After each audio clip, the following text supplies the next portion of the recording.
It's time to connect. It's time to celebrate. International Coaching Week, a worldwide celebration and an opportunity to learn, grow, and experience professional coaching.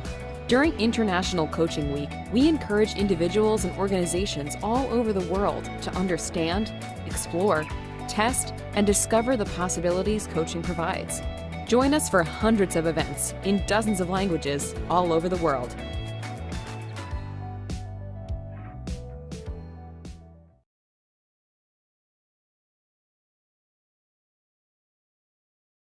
Bom dia, bem-vindos. Para os que falam português, tradução disponível do inglês para o português no canal abaixo, no sinalzinho do globo. For the ones who are English speakers, we'll have translation from Portuguese to English, from Portuguese to English. Please click in the globe in the bottom of your screen and choose the channel English. Em nome da ICF Brasil, muito bem-vindos. Eu sou a Márcia Cota, estou vice-presidente da ICF Brasil.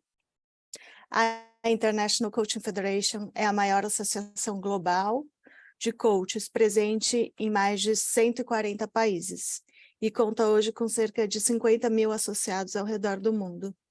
Gostaríamos de agradecer a todos os associados, aos líderes regionais, aos comitês, ao Conselho Deliberativo e ao nosso patrocinador Ouro e cada um de vocês que está aqui prestigiando este evento. Também gostaríamos agora de dar boas-vindas ao Dr. Marcus Rennie e agradecer por ele estar aqui conosco nessa semana tão especial. O Dr. Marcus Rennie é um médico, ele faz parte da diretoria do ICF Thought Leadership Institute, ele é um defensor do bem-estar e da longevidade, e ele hoje está aqui para falar sobre como podemos atingir o nosso potencial com biohack. Ele acredita que nós podemos operar, né? Que nós humanos podemos operar de forma a otimizar a nossa longevidade. E a gente vai saber um pouquinho mais sobre isso hoje. Muito bem-vindos. E Dr. Marcus, the spot is yours, the floor is yours. Thank you. Thank you. Olá, é bom estar aqui com todos vocês. Bem-vindo ao mundo da longevidade. I hope I have done that correctly. I thank Google Translate for that. Life is full of firsts, and this is the first time I've ever had the opportunity to be virtually present in Brazil, a country that I would love to physically visit one day, and also to be doing a session which is in 2 main languages. And I hope that all of you, whether you're listening to this in English or in Portuguese, can leave this with some learnings, and it's worth your investment of time. So thank you for that. I'm going to share my screen now. And let me get this out of the way.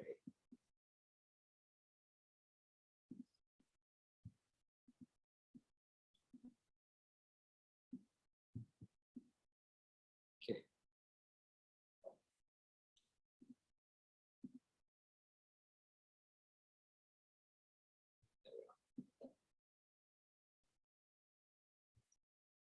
So as was so kindly introduced at the beginning, I am an advocate of well-being and longevity, and I'm formally here as part of the work that I do with the ICF as being a board member for the Thought Leadership Institution. For those of you who may not have heard about the work that we do at the TLI, as we call it, it is the global hub for leading edge thinking on the impact of coaching to promote societal well-being and human development. And you can appreciate why, as an advocate for well-being, this is a vision which is very close to my own heart. Our mission at the TLI is to influence coaching professionals the world over and global leaders on how coaching can contribute to the best possible futures of work, education, and planetary ecology. We like to say that we're shaping the future. We are the newest branch of the ICF ecosystem, and we deliver high caliber insights on how coaches, all of you, can have a fundamental role in shaping the future of this planet and our civilization. The insights that can influence the worlds of art, of science, and how the practice of coaching can advance our societal well-being. And we focus on these four pillars: the future of coaching, the future of work, the future of education, and planetary ecology. Now, I'm here to talk about how coaching can be a driving force to help influence the health and well-being of everyone. I can appreciate that some of you listening to this conversation may be operating from the space of being health coaches and using health as the primary mechanism to drive the coaching business and the interventions that you do. But that is probably a limited group of individuals. The rest of you are using the framework of coaching to drive professional growth and personal growth and business growth across different spheres of a person's life. And what I really wanted to introduce the idea to you all is that even if health and well-being is not the core of your advocacy and your coaching work, I hypothesize that by enhancing the health and well-being of your client, you will actually raise and augment their experiences that they get in all the other spheres of their personal and professional lives as well. And so what I hope to be able to provide today is a base framework for how you can consider health and well-being and introduce some of those concepts in your practice, as I said, to enhance their personal, professional, and business objectives as well. Now, if you ask anyone, what is the one thing that they care about most in life, you will probably not get the answer of my business, etc., etc. You may get the answer of my family, but you will always get the answer of my health. And if you then ask the follow-up question, what is the one thing that we are most starved of? Everyone will say to you, it's time. Because time is the finite commodity, the currency that we each use to measure the success of our lives. It's unfortunate that we view success as a day which is packed full of lots and lots of things, when actually the lives that are most enjoyed are the ones which are optimized, that allow us the most free time to do the things that we want to do. So in the course of this hour, I am aiming to provide you with a framework to optimize the people's health so that you can use that as a medium towards their growth, but use the currency of time towards their advantage. So they can optimize it to be the best version that they can be at home, at work, and at play. As a clinician, like many other physicians around the world, for decades, we have been obsessed by what happens at the x-axis of this graph, the x-axis being the bottom axis. This is the physical number of years that we each live, what we call our lifespan. And for much of the developed world, and increasingly in the developing world, this has been extending longer and longer and longer. And it's been extending longer, first because of the massive successes we had in dealing with infectious diseases, in preventing common conditions which would plague civilizations and societies around the world. We then started to make success when it came to some of the lifestyle or the non-communicable diseases, the early work that was done in hypertension, cardiovascular disease, diabetes management through insulin, and other types of medications that started to address some of the most common lifestyle diseases as well. And we've seen, and I'm currently sitting in India, in Mumbai, the city that I live, since our independence in 1947 to today, we have had a lifespan elongation from 42 years of age to 67 years of age. And this pattern is replicated in many other parts of the world, including a lot of similarities with Brazil as well. The irony, however, is two things. Number one, we are now approaching a period of time where that number is no longer extending along the x-axis. In fact, in some countries and developed countries in the world, including the United States and parts of Europe, that is actually beginning to shrink. And it's beginning to shrink because the average age of onset of the first disease, chronic lifestyle disease that we see, is happening younger and younger and younger. And so we say that we're not living longer, we're actually dying more slowly because we're having that disease earlier on in our lives and we're suffering the consequences of that throughout our journey. And it's an important concept to then introduce, this idea of health span. Some of you may have heard about this.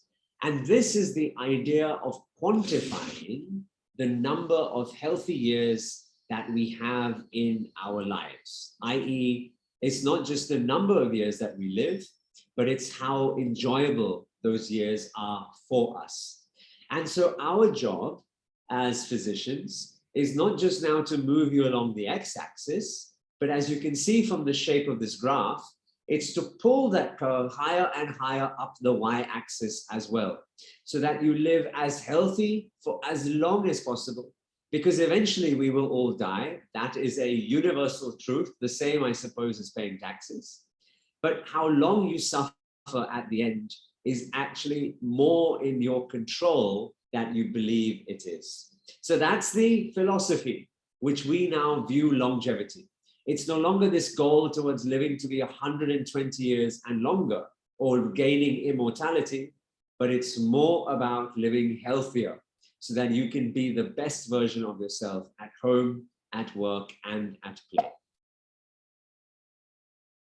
So as we think about longevity, let me try and move this out as well. There we are.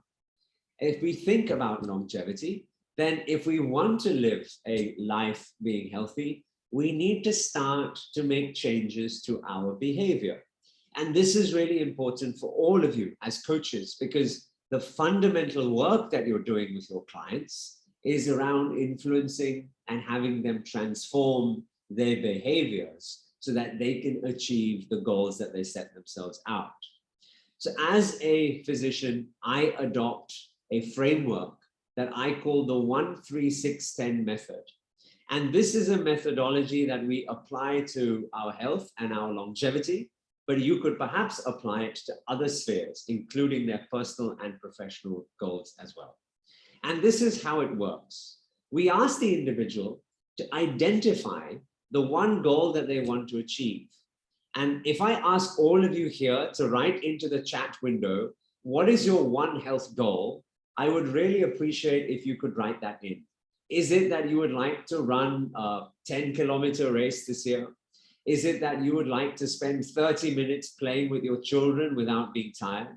Is it that you would perhaps like to lose 4 to 5 kilos of weight? Whatever that is, if you could write your health goal into your chat, it'll be really nice to begin to see how some of these are common amongst all of you. And as we do that, as we write our health goal into the chat, the next thing to ask your client is, now that they've identified the goal that they would like to achieve, what are the 3 behaviors that are associated with that particular objective and goal? And the reason this is important is because we live our lives through stories. And the most powerful story which exists is the voice that plays in our head. It's the voice that defines who we are and the reality that surrounds ourselves. And so rather than getting an individual to focus immediately on what they have to do and what they need to accrue through doing that action, it's important that you start with their behavior. What is the personality that is associated with that particular objective? And why don't we do this as a real objective? So I know some of you have written in, and perhaps I can call upon someone here. So if I can call on Leah Peterson. Leah, if you're there, if you could make yourself known, and I'm going to ask us Hello, to... that's me. How are you, Leah? And where are you Very signing well, thank you. Where are you signing in from today? I am from Argentina. Argentina. Okay, thank you. Lovely to meet you virtually. Thank What you, was same the here. What was the one goal that you would like to achieve? It was rather general, but the idea of being my best self, mentally and physically. Yes. So the first thing we need to do is to specify the exact objective. It's like flying an aeroplane. And I spent early years in the Royal Air Force, and it would be impossible to fly an aircraft without knowing what the destination was. You can't just take off and head. So can you be very specific? How would you define success with your goal? It could be putting into practice something to improve my health, to be more active, to do more exercise. Okay, and to be more active, be even more specific. What is the one activity that you would like to do? Commit to some activity that I have to choose. Maybe it could be dancing. Okay, so let's just say it's dancing, and I appreciate the Argentinians love their dance. And what is it? Is it the tango that you love? Yeah, but I prefer Brazilian, to be honest, for all the Brazilian audience. Well, we are being hosted by our friends in Brazil, so I'm sure they're happy to hear that. So let's say that your goal in the next 6 months is to participate in a Brazilian tango competition, right? Okay. Really, really specific. Okay, now that we've achieved a specific goal, let's think about 1 or 2 behaviors that you see in yourself as you see yourself dancing on the floor in the final, about to win that competition. What are the 1 or 2 behaviors that you have now adopted that has allowed you to become successful? Routine practice. Okay, yeah, what else? Different way of eating, more energetic. I don't know. Okay, so the discipline of practice might be a behavior, right? And in order to be maybe physically fitter, maybe you're someone who is now a little bit more disciplined, not just on your practice, but maybe what you eat as well. Would that maybe be one of the areas, right? So you can see yourself having behaviors about discipline, and those disciplines are starting to now go to the next level, which are different habits. One habit might be the habit of turning up for dance practice a few times a week. I imagine that's important. Yeah. Another habit might be prioritizing 7 hours of sleep every evening so that your body is well rested. Another habit might potentially be for you to become gluten-free in the food that you eat, so that you don't have any allergies or inflammation or gut irritability that might happen. So we've gone from the very specific goal. We've identified a few behaviors, which are how we view ourselves, the cape and the uniform that we wear. And then we identify certain habits through that process. And the last step of those habits is what I call the biohacks, which are small actions. And let me give you an example. If you want to be disciplined about sleeping for 7 hours every night, what are some of the tiny things that you need to make changes in your day-to-day routine that will allow you to sleep for 7 hours? What might those be? To schedule a time to go to sleep, maybe. Fantastic. That's a biohack, setting an alarm to go to sleep. What else might be a biohack? The previous hours to go into sleep, leave technology aside. Absolutely, absolutely. The last 120 minutes before you go to bed have a massive influence of the quality and the duration of sleep, and disconnecting from technology is critical. So you can understand how there are lots and lots of these tiny things. And if there are lots and lots of these tiny things for each habit, and there are lots of habits for each behavior, and there are lots of behaviors for each goal, you can understand how it's pretty overwhelming to achieve that without creating a framework and a plan for yourself. And if you are coaching someone on their business, you probably encourage them to create a business plan for the year. If you're coaching someone on their relationships, you probably encourage them to create a relationship plan for the year.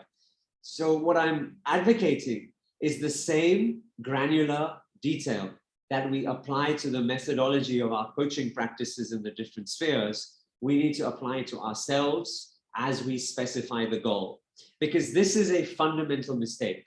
Every New Year's Day, the world over, 90% of us create a New Year resolution, which 3 weeks later, almost 2/3 have not even done a single day towards that.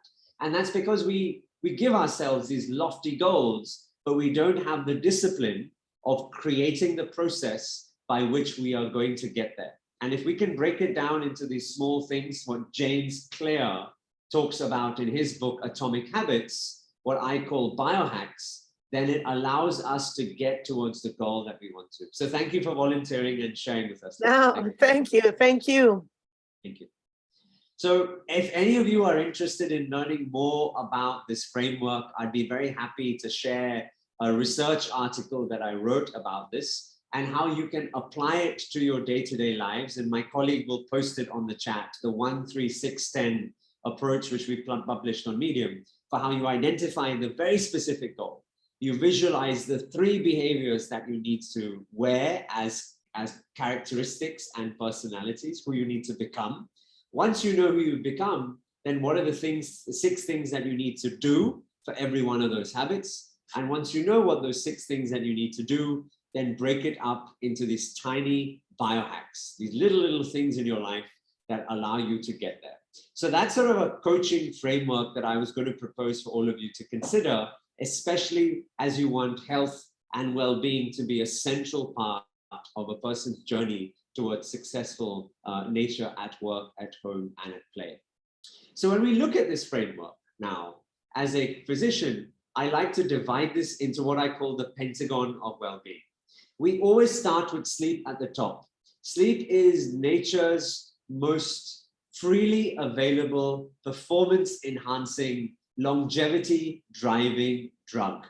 And so few people take advantage of that.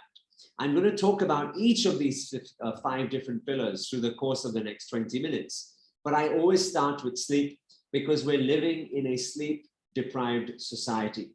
And if you deprive yourself of sleep, it impacts your physical health, it impacts your mental health, it impacts your emotional health, and it impacts your ability to perform as well.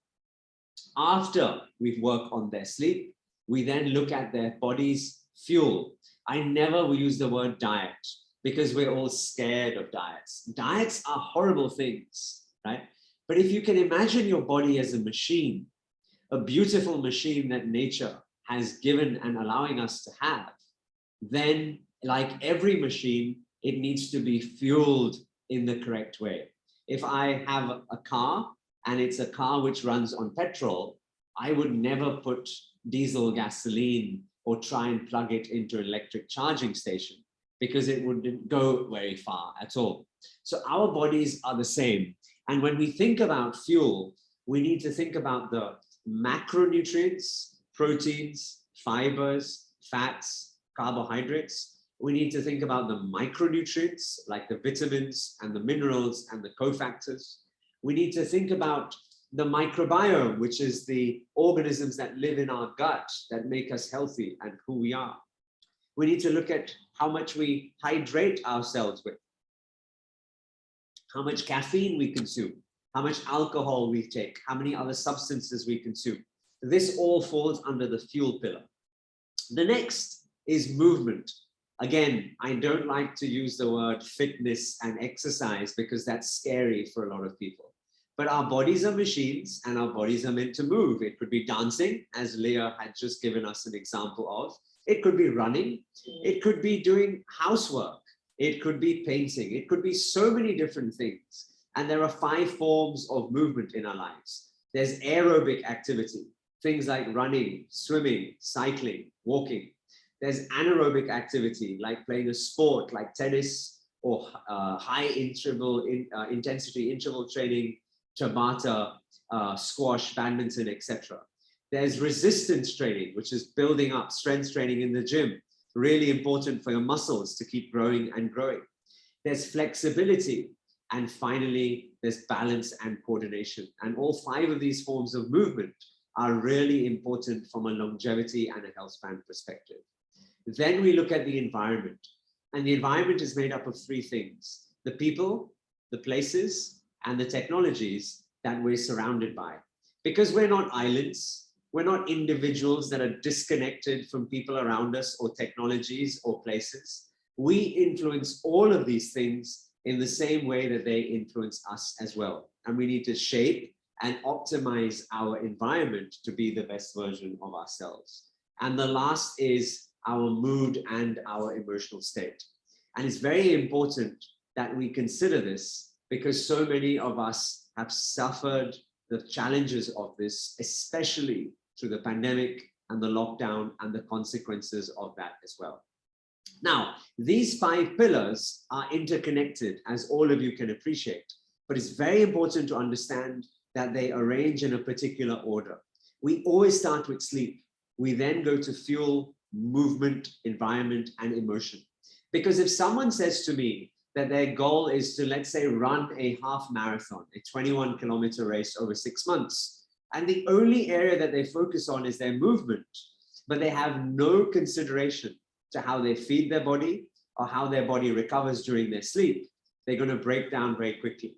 If a person comes and says they want to manage better stress levels, and the only thing they're working on is maybe the relationships around them, but they're not investing in eating healthier, in recovering better, in moving every day, and optimizing the environment around them, they're going to break down very quickly as well. So this is a very specific order which allows us to optimize the engine at the middle to be the best version of ourselves. And again, if any of you would like to know more about this, I'm going to share my contact details, and I'm happy to have a conversation about how you can bring this to practice with your colleagues as well.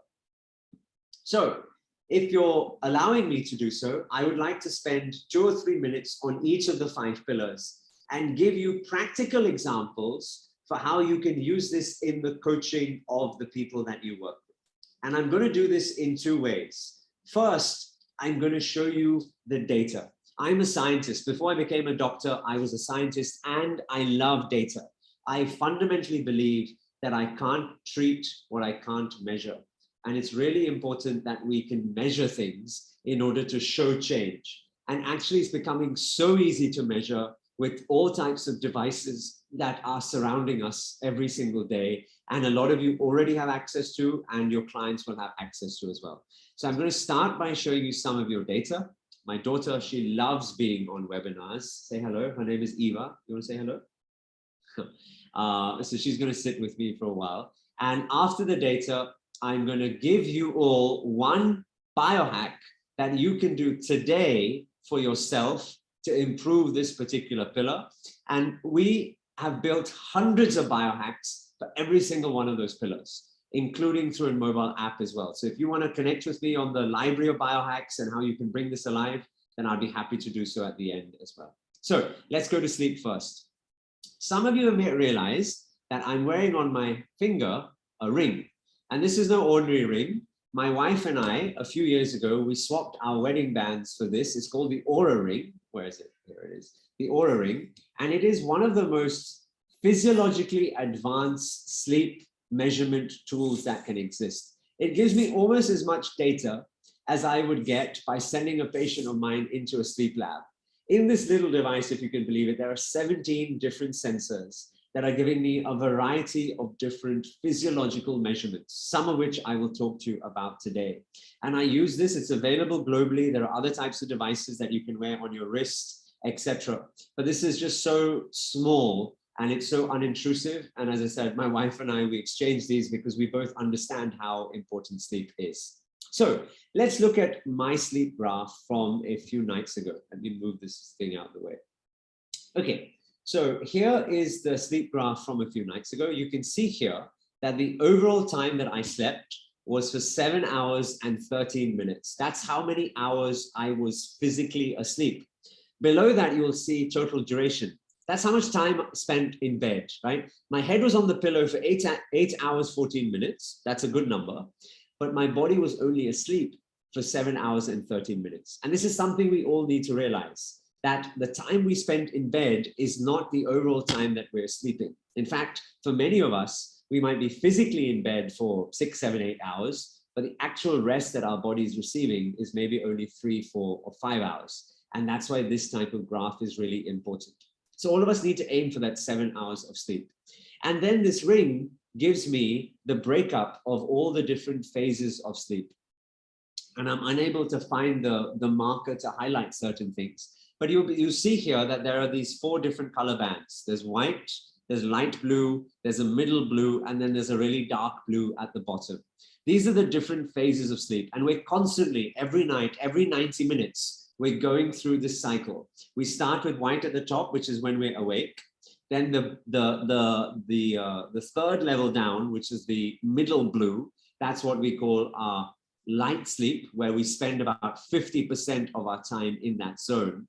And the remaining 50 is divided into 2 other areas. The light blue at the top, which is called REM sleep, which is the period of time that our brain is physically repairing itself. Very, very important for your clients that are preparing for a big business pitch or a creative idea or an exam or a big preparation. That's why sleep is so important, because it's in that REM period that the brain is starting to clean itself of all of the toxins and the buildups through the day and start to rearrange the data inside of the brain.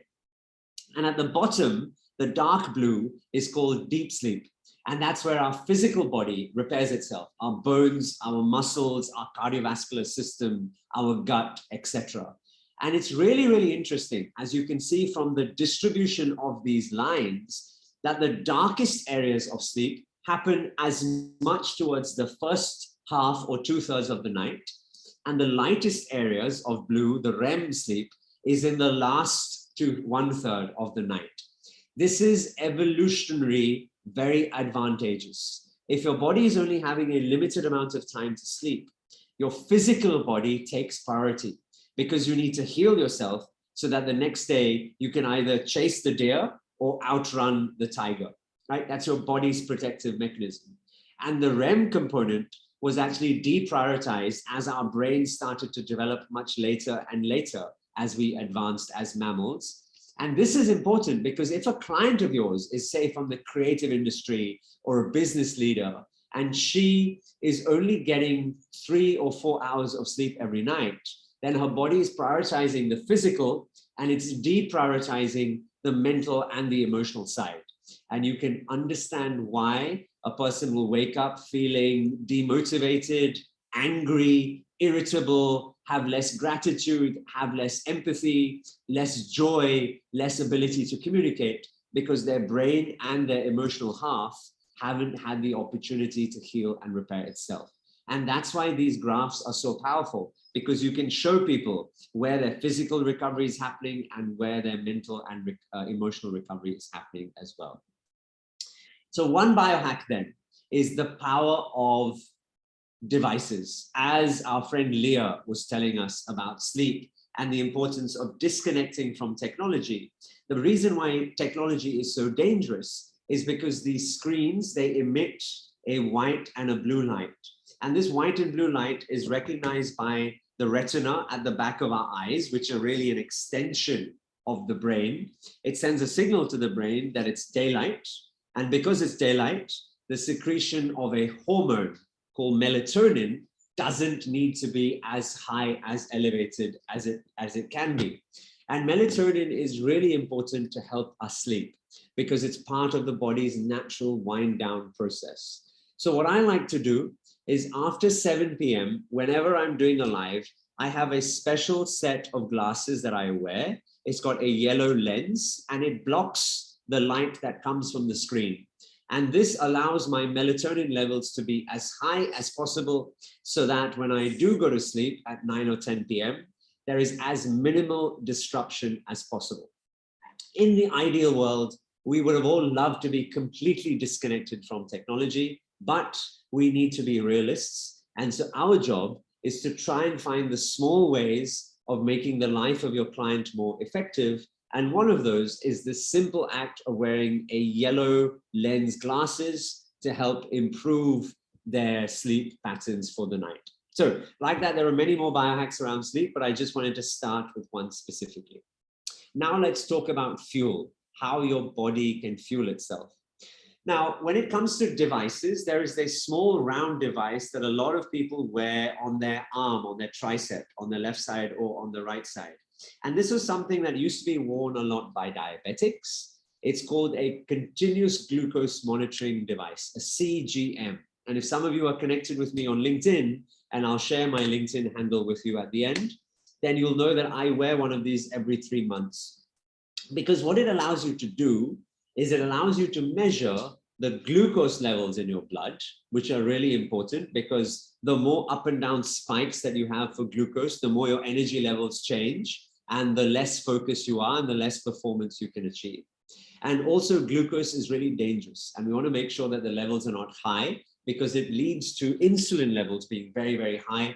And insulin is a very dangerous hormone to have inside of our bodies at very high levels for long periods of time as well. So every 6 months, my wife, Raina, and I, we wear one of these patches. And during that period of 14 days, whilst we're wearing this, for 3 days, for 72 hours, we go without eating any food. The only thing we allow ourselves is water. I'm not doing it now, but we do this every 6 months. And what this allows us to do is to measure how our bodies are adapting and what are the different things that are affecting it when we do eat and when we don't eat as well.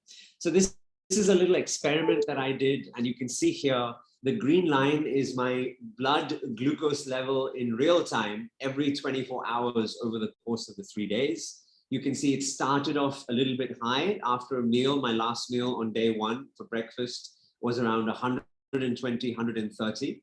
And then on day 1, it started to come down. On day 2, it started to come down a little bit more. And I track this on our mobile app that we have, and I can send that to you if you're interested. And then on day 3, it stabilizes itself. Now, this is really important. Our bodies, unless we have any particular disease like diabetes or other types of major metabolic problems, our bodies are incredible at achieving a state of stability. And this is really important for people to appreciate, because one of the most common things I hear from people whenever I talk about using a technique like intermittent fasting or time-restricted eating or calorie reduction as a mechanism to improve their physical, mental, and emotional health, they often tell me, but doctor, I get so hypo if I don't eat and my energy level crashes. And I use this graph to show them that actually your body, even after not eating for 3 days and doing exercise, that's what some of these little white dots represent. These are exercises that I did. It creates a plateau. So our bodies are really, really resilient. And the reason why our energy is dropped is because they're lazy and they love to have sugar and they love to have carbohydrate. And what we need to do is we need to train our body to get better at burning fat, what we call METCON, metabolic flexibility, so that you have enhanced health. And I could talk for hours on this, but I'm not. Let me share one particular biohack with you. So for anyone that has challenges with glucose levels going up and down, maybe you're a diabetic, maybe you're pre-diabetic, one of the most powerful lifestyle interventions that you can do is to take a tablespoon of apple cider vinegar, put it in a glass of water, and drink it 20 minutes before you eat your meal. Apple cider vinegar blunts, pushes down the glucose spike that would come after your food. So having apple cider vinegar, a tablespoon in a glass of water, and drinking it 20 minutes before you eat is a powerful little biohack that you can do. The other powerful biohack is a short 10-minute walk, even up and down your living room, immediately after you eat. And the short act of walking activates a particular set of muscles in our legs, in our calves, and that physically squeezes the blood and the glucose molecules that are in the bloodstream back into the muscle. It's a very, very powerful exercise that you can do, and walking can do that. So these are two little biohacks. And again, we've got hundreds and hundreds of these little things that you can then prescribe to your clients as well. Okay, the third one is movement. And movement, as I said, have got many different colors: aerobic, anaerobic, strength training, flexibility, and coordination balance. I'm going to talk about one particular type, which is really important, which is anaerobic exercise, right? This is probably the most painful of all. Nobody likes it because we feel very, very tired and sweaty and sometimes sick in doing it. And this you can actually measure wearing a simple watch, Fitbit, or any other type of wristband, which gives you your heart rate reading, which you can see along the bottom of this picture here. You'll see here, the goal is in a short period of time, maybe 15 to 20 minutes, have specific periods for 3 to 4 minutes where your heart rate goes really, really high as you can possibly get it, as near to your maximum heart rate as possible, and then let it collapse and crash down. Then go high, crash down, go high, crash down. And you can make it go high in a variety of ways. You can do sprints, you can do stair work, you could play a particular sport. There are so many different ways that you could do this. High intensity interval training, or Tabata, is another mechanism that you can do this. But the goal is you get your heart rate high, and then it drops, high, and it drops. And you want to do about 4 or 5 cycles like this in about 20 minutes. And this activates a very different fueling pathway that keeps your mitochondria, which are the energy producing parts of your cell, really, really healthy. And they produce a different type of energy. They take glucose to pyruvate and they make lactate. Lactate is why we get muscle cramps. So if we do this too much, the lactate begins to build up in the muscle. It gets converted to lactic acid. And that's when we get those horrible muscle cramps and stitches. It's our body's way of protecting itself from going too far. But the more you exercise this machinery, the better the mitochondria are in taking that lactate, which begins to build up, and break it back down to pyruvate and glucose so that it can start working again and again in opposite directions, what we call the lactate pyruvate shuttle, right? So this simple thing that you can ask people if they're wearing a watch to track their movement, and once a week, spend 20 minutes where they're doing 4 of these little cycles up and down. It'll really improve their energy levels because it's activating a different fueling pathway inside of their cells. Okay, and one particular biohack is walking meetings. All of us have these meetings. Not all of them require the video to be turned on. So what I often do in teams is to get them to wear one of the devices, to look at the number of steps that they've done already that day, switch the video off, just be on their headphones for that 1 hour in the meeting, and all of them walk up and down their home, their office, their building, whatever they want to do. And at the end of the 1 hour call, everybody looks at their bands, and whoever has got the most number of steps is the winner of that particular meeting. Trust me, it actually makes meetings not only more fun, but shorter as well, because everyone is moving around and you suddenly realize that there's not so much that needs to be spoken about. So it's a very good productivity hack for teams as well. But it also makes sure, because the average person walks about 4,500 to 5,000 steps in an hour, that you're getting as close to the 8,000 number of steps that you need every single day. So that's the third biohack on the third pillar. The fourth is our environment, which are the people, places, and technology that surrounds us. And for each of them, there are different biomarkers. My favorite one is something we'll talk a little bit about later on. But my favorite biohack for this is barefoot walking. So much of us, the average person spends less than 20 minutes outside in nature today, right? That's because our home is our office, is our school. We commute in cars, in buses, in trains, in metros, and aeroplanes. And we spend so little time actually outside in nature. And most of that is in an urban setting where we're physically walking from probably train station to office block, surrounded by pollution, etc. So a very powerful thing to do once a week is to take 5 minutes and walk barefoot on grass. There are a number of sensors in the bottom of your foot that activate different systems in your body, from your balance, your flexibility, your strength, all the way to your mood. And this is a powerful biohack. And one of the things I love doing when I travel, particularly long distance travel across different time zones, is whenever I land in my new destination, that first day, I will, in the first few hours, I will spend at least 5 to 20 minutes walking barefoot on the grass. And I find it just helps ground me. It activates certain relaxation in me as well, without any technology, not listening to anything or on a call, just walking barefoot and connecting back with nature. It's very, very cooling as well. So that's a very powerful biohack from an environment perspective.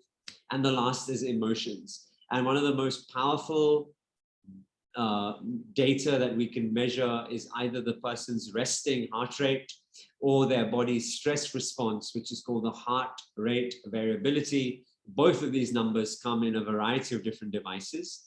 Resting heart rate should be as close to 60 as possible.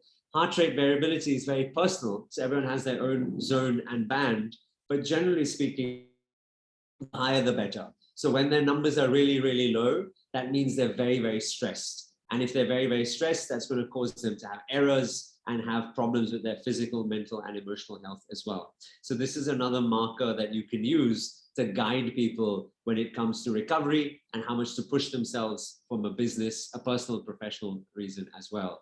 And a simple biohack for all of you to do is this ability of box breathing. Some of you may have heard of this before.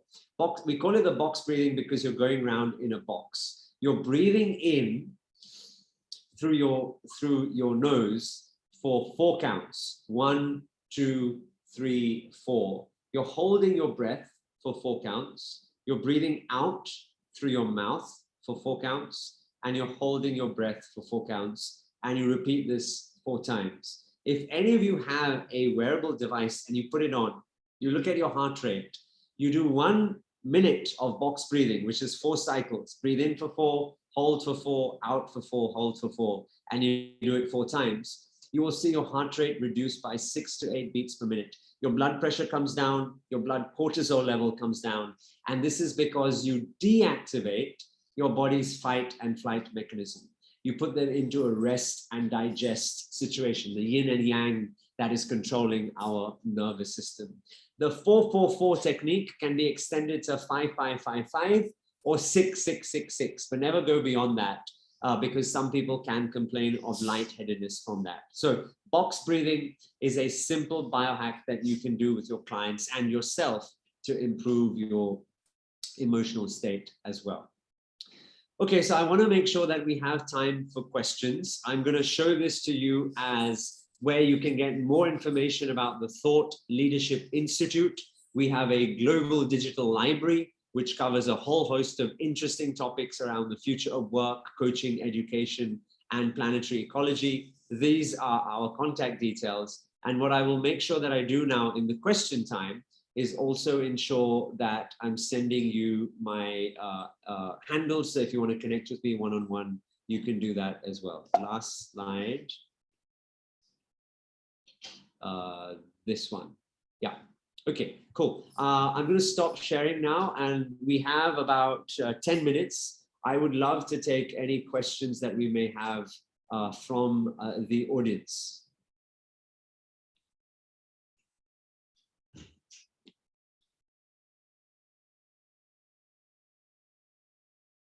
And yes, Yuri, I'm going to ask my colleague Anandita, who's on this as well, to make sure that she posts the link for the article that I was mentioning about the behavior change framework. And also, if you would like some more information about the mobile application and the work that we do and how you can use this for your clients, we'll make sure that that is being sent to you as well. So Anandita, please make sure you do that. Yeah. Okay, go ahead. Who would like to ask the question? Se vocês quiserem fazer a pergunta em português, levanta a mão e a gente traduz. Ou coloca no chat.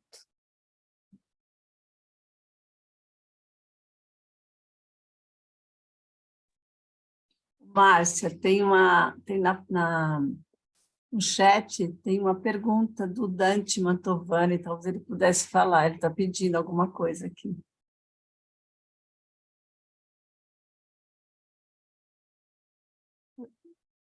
Eu não estou vendo a pergunta dele. É. Acho que eu capturei aqui. Regarding your 3-day no food experience, would you recommend for everyone to start like this or do it more gradually? Marcus? Absolutely, to start gradually, please. I have reached a stage where I am able to spend 3 days without food after a year and a half of slowly building up towards that. If we had the opportunity, I would probably spend a long time talking to you about the science of calorie reduction and what we call intermittent fasting or time-restricted eating. There are many different benefits that can improve your metabolic health, your body's ability to repair and rejuvenate itself, and the benefit it has on your brain's ability to clean itself and create better focus as well. I am an advocate that we all consider the number of calories we consume and make sure that they are specific and limited to the goals that we set ourselves out.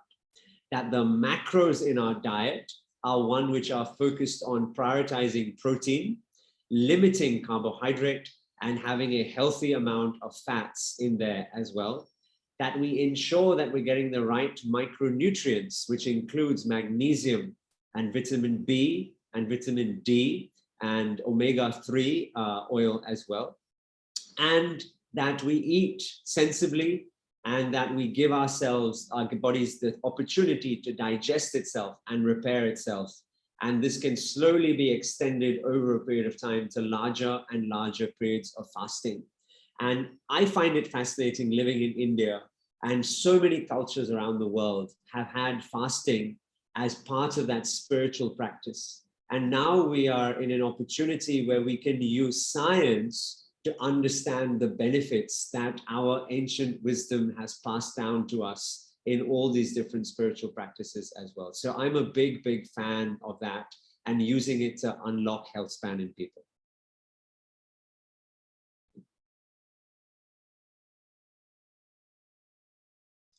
Eu tenho uma pergunta. O Dr. Marcos, eu senti que ele falou pouco sobre emoções.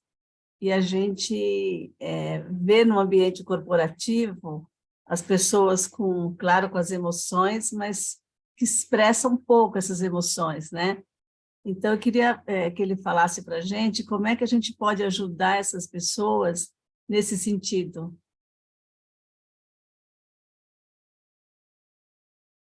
Absolutely. And it is a fundamental part of those 5 pillars. It's the last pillar, but it's equally important amongst all of the other things as well. Our mood and our emotional state affect our state of well-being, particularly as we ascend up Maslow's hierarchy towards self-actualization. And it used to be that 1 in 3 of us were challenged by anxiety or stress, which affects our emotions. I think that number is now 1 in 1 of us, because through the pandemic, we've each experienced something which has affected our mood and emotional state. What I would say to you, Vera, I think it was who asked the question, is that there are many different things that can be employed in the journey of improving our emotions, some of which are specific to psychology, but much of it has also got a big role to play in our physiology. On my podcast, I had the benefit of interviewing 2 incredible women, one from the University of Calgary in Canada and one from the University of Christchurch in New Zealand. And they found that in patients that were suffering from mental health challenges, particularly depression and anxiety, the simple act of optimizing their micronutrients helped improve their emotional state by up to 30%. And the reason this is powerful is we talk about the food or the nutrition above the brain is because a lot of what happens inside of our brain is because of what is happening inside of our gut with the microbiome. This is a connected system. We call it the gut-brain axis. So how we feed our body influences how we think, and how we think begins to influence what we eat. So it's this circle that keeps happening inside. So it's really important to consider improving the gut health of the people that you're working with, to optimize the micronutrients, to supplement themselves optimally, to make sure they focus on their sleep, and to improve their movement and exercise, because all of these things will ultimately benefit the psychological intervention that you or your colleagues may be doing to improve their emotional state. Thank you. Emanuela, I don't know if you speak. Thank you. Yeah. I have a question, because I think that's great, very interesting, and something I'm already applying on my own life. But when I think about coaching clients in a subject where I'm not an expert, right? I have a different background. And also I wanted to stay away from advising, consulting, or leading my client into a certain directions. What would be your advice, to bring all these great topics into a coaching type of practice, right? Because I think that's a wonderful question. And my objective of sharing this with you all today is because I think that in a position of influencing and improving the lives of our clients around us, if we can even seed some of these small thoughts with them, it'll greatly impact all the other spheres. So perhaps this doesn't need to be the hero. Of course, it doesn't need to be, especially if you're not from the domain. But the appreciation of perhaps educating them about the importance of small things like sleep, or making sure that they regulate what they eat, or that they're moving a little bit every day, it will start to move them in a direction which makes them more open to change and improve them, I hope, towards the ultimate goal of what you're trying to do as well. So I don't want to be misunderstood in that I'm trying to propagate this idea that all of us suddenly become health coaches. I just wanted to maybe propose that we bring some of these principles in so that our clients can be benefited from this as well, because we're all linked up in these ways. Okay. Perhaps last question. Yeah, Heide. Thank you, Marcia. Oh, thank you, Dr. Harry. That's amazing learning you provide us today. I'd like to know your thoughts about some naps during the day. If somebody can't sleep the 7 hours or 8 hours, or do you think about having some naps? Do they help us to to rest a little bit? Naps are very powerful performance enhancing things that we can do. I individually make sure I get at least 20 minutes whenever I have the opportunity to do so in the middle of my working day. The optimal amount of time that a human requires rest is between 7 to 9 hours. It's a spread, and the way you can know how much you need is by taking a few days on a holiday, not having an alarm to sleep, not having an alarm to wake up. And by the 4th or 5th night, i.e. once your body has recovered all of what we call the sleep debt that we build up, that will start to show you the pattern of what your typical night's sleep should look like. Some of us are early risers, others of us are late workers. That's a very normal spectrum. But a lot of us don't have the opportunity to get that full night's sleep of 7 hours at a minimum. And so bringing in the small introduction of a nap between 20 to 40 minutes limited, not longer than that, because then you start getting into elongated sleep cycles, which can influence the nighttime. So 20 to 40 minutes is actually the optimal amount of time that you need to nap, can influence you. And a small biohack when it comes to napping, have your coffee before your nap. Why? Because caffeine metabolizes in your bloodstream through the liver and your gut in about 20 to 25 minutes. So whilst you're sleeping and having your nap, the caffeine is being broken down so that the stimulus effect will hit you when you wake up after your nap, right? And that way you don't have to wait any further, but make sure you have your caffeine before 2 p.m. because anything after 2 p.m. will begin to influence the sleep architecture of your nighttime sleep as well. So that's a little tip for you as well. You have your nap every day and have that espresso or that black coffee before you have your nap. Great. All right. Thank you, Dr. Quinn. I think we've run out of time. Look, guys, I'm Yeah. always happy to connect, and it's part of our job at TLI to keep sharing best practices. I know through the chat window, I think I've shared my LinkedIn and Instagram, as well as the link to the article and the link to the mobile app if you'd like to play around with it as well. So if you want to connect with me, always happy. Thank you so much, ICF Brazil, for having me here. And thank you, everyone, for investing your time and being with me today. Thank you, Dr. Marcus. Obrigada a todos, todas e todos que estiveram aqui hoje. Obrigada. Tchau, tchau. Aguardem os próximos eventos, participem. Obrigada.